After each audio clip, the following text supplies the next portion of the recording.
New to Arknights Endfield and worried you need rare operators to progress? Think again. The very first team the game gives you, Endmin, Perlica, Chen and Ardelia, is all you need. In this beginner guide I'll show you their skills, best weapons, gear setups, smart rotations and exactly how to use this starter squad to smash every boss and collect all trimmed medals. No fancy pulls required, just smart play, let's make your early game unstoppable. So, here's your starting team, a solid physical damage squad. Endmin is the main damage dealer and the core carry of the team. His battle skill is his primary source of damage output. Chen acts as the sub-DPS and enabler. She stacks vulnerability on enemies, which allows Endmin to deal massive damage. Her own main damage comes from her ultimate. Perlica serves as flexible support. Depending on a weapon you give her, she can apply buffs or debuffs, while also chipping in with some extra damage. And finally we have Ardelia, the 6-star healer you get for free on your 3rd day of login. She applies strong debuffs to enemies and can provide buffs or debuffs depending on her weapon choice. This team is surprisingly strong if you play them right. Alright, now let's dive deeper and break down each operator one by one.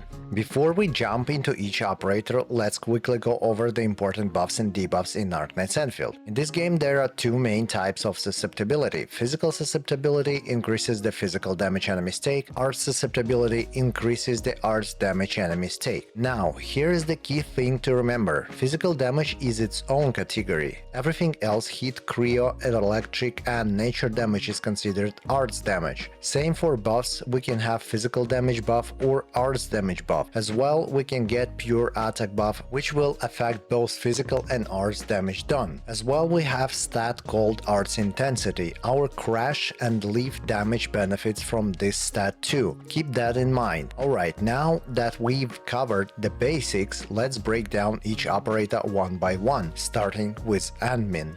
First up is Endmin, your main DPS and the carry of this starter team. For his weapon, the best choice is Grand Vision. As a beginner, you can buy it in the shop for just 99 cents. Honestly, one of the best deals in the entire game. Grab it if you can. Once you have the weapon, prioritize getting a good essence. Now for gear. It depends on what you need. If you want to stagger enemies faster, go with the Swordmancer set plus Redeemer gloves. However, against bosses like Ran Yi that don't receive any stagger from attacks, this set loses value. For maximum damage output, the best setup is the Aether Tech set. Use Aether Tech pieces for both kits and gloves to boost arts intensity, and pair it with Swordmancer armor that also has arts intensity. This combination gives the biggest possible boost to Endmin's crush damage. Let's move on to his abilities. His basic attack is a 5-hit combo. The last hit is a final strike that restores some skill points. You might consider mastering it since Endmin is your on-field operator. His battle skill is the main source of damage. The more vulnerability stacks the enemy has, the harder this skill hits. His combo skill attaches crystals to the enemy. When you use your battle skill on a crystallized target, you deal even more damage. This also triggers Endmin's first talent, Essence Disintegration, giving him a plus 30 attack buff after consuming the crystals. Quick note on his potential: as of update 1.2 you can reach potential level 2. Level 1 gives 50 skill points recovery after consuming crystals, which is nice. Level 2 is the important one. It gives 15% attack to the entire team. Keep that in mind. Finally, his ultimate is straightforward. He deals physical damage, and if crystals are attached to the enemy, it consumes them for an extra powerful hit. That covers Endmin. Now let's move on to Chen. Next is Chen, your sub-DPS and the main vulnerability stacker of the team. Her signature weapon is Aspirant, which directly boosts her ultimate damage. Another strong option is Sundering Steel, often considered her best in slot. There is also the Battle Pass weapon, which can reach potential 5 if you have the paid pass. For this guide, I'll be using her signature Aspirant. It's not even fully maxed out, yet we can still clear every boss with all trimmed medals using this setup. For gear, you have two main paths. If you want faster stagger, go with the Swordmancer set. In update 1.2 we got new Swordmancer set pieces. Now it gives ultimate damage and perfect stats for Chen. It is a good set for Chen now. For maximum damage I use the Type 50 Yin Long set with Redeemer gloves, which gives a little bit more damage to our ultimate, but I recommend using Swordmancer set now. I have Type 50 artifice already, so I will use it. Two kits, the armor and Redeemer gloves. Now let's look at her skills. Her basic attacks are standard, nothing special to note. Her battle skill applies lift status, giving +1 vulnerability stack. Her combo skill also applies lift, adding another vulnerability stack. Most of your vulnerability stacks will come from Chen, which is why she's so important for enabling Endmin's big damage. Her ultimate is her highest damage skill. It's a strong physical hit, so I recommend mastering it as soon as possible. Quick note on her talents. Her first talent gives her up to +40% attack, which is very strong. Make sure to keep this in mind. Her second talent is less critical but useful. When an enemy is casting a skill, you'll see the red circle. Interrupting them with Chen's skills will deal extra stagger damage. I won't go deep into her potential since she's a 5-star and you will eventually get her to P5. Naturally, all her potentials simply boost her damage output. That's Chen. Now let's move on to Perlica.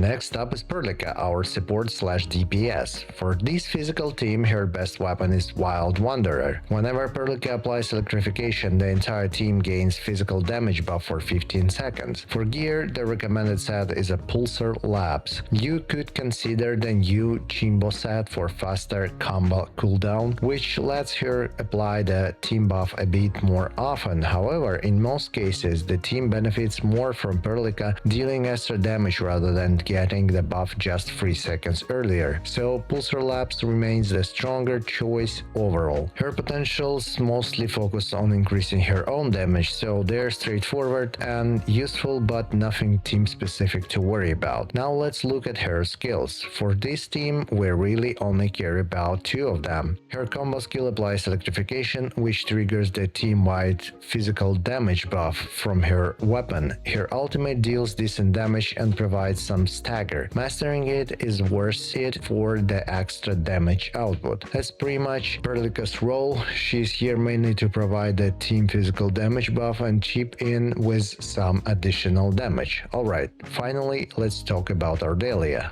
Finally, we have Ardelia, our 6-star support queen. She provides healing, applies strong susceptibility debuffs, and can buff the whole team through her weapon. Her best weapon in this setup is tons of memorials. Whenever she uses her ultimate, she grants the entire team a powerful attack buff. This is a huge part of our team's overall damage. For gear, there is one clear best choice, the Eternal's Arknights set, which gives us +16% to damage whenever she applies susceptibility debuff. Use auxiliary arm kits with ultimate gain efficiency. For gloves, look for intellect plus will with ultimate gain efficiency. For armor, go with Redeemer armor. We stack as much ultimate gain efficiency as possible because we want Ardelia to use her ultimate frequently, keeping the team attack buff active for as long as we can. On her potential, priority number 1 is her first potential, which increases her susceptibility debuff by an extra 8%. Since she is given out for free on day 3, you should be able to get at least 1 copy through regular pulls. Now for her skills. The only one that really matters for this team is her battle skill. Get it to mastery level 3 as soon as possible. Combined with potential 1, this gives us +28% physical and arch susceptibility on the enemy, a massive boost for the whole team. You can safely ignore upgrading her other skills for now. That wraps up all 4 operators. Now that we understand each one individually, let's talk about how they work together as a team.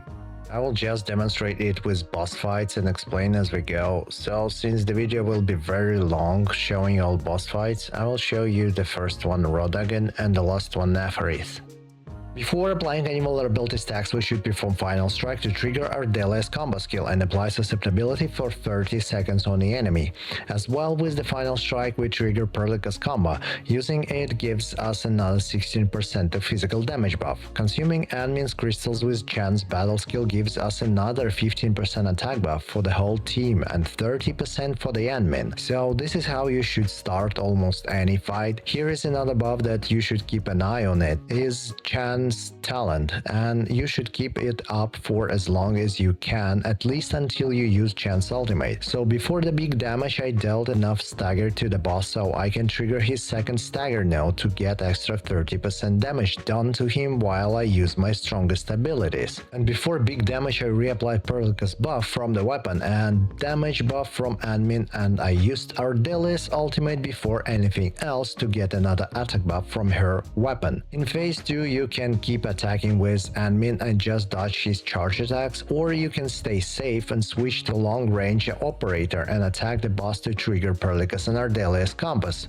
and start the rotation again. But this time we don't have ultimates ready yet, but with the rotation in mind, we have all the buffs applied to deal enough damage to finish the boss. So I explained the rotation and show the buffs that you should keep in mind.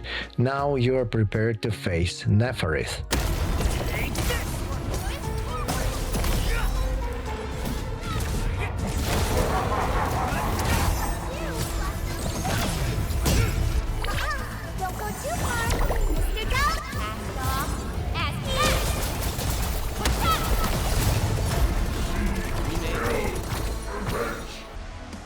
So this one is a bit different fight since the boss teleports and moves a lot, and in second phase sometimes you can't attack him due to mechanics. You should just learn mechanics a bit, but just remember the rotation, the buffs you can apply, and you will be able to trim even Neferith. So this is it for me. I will not repeat myself and will just leave you here to see me trimming her metal. But keep in mind, the timer here is lying to you. It actually stops when the cutscenes are triggered. It is either boss cutscenes or character ultimates, but the timer keeps going on. You can trim her with 4 to 420 minutes on the timer, while you should kill her in 3 minutes and 20 seconds to trim her medal. But I managed to kill her in 3 minutes 19 seconds on the timer, so you can do it too. Happy hunting, and I will see you in the next one.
that fight well.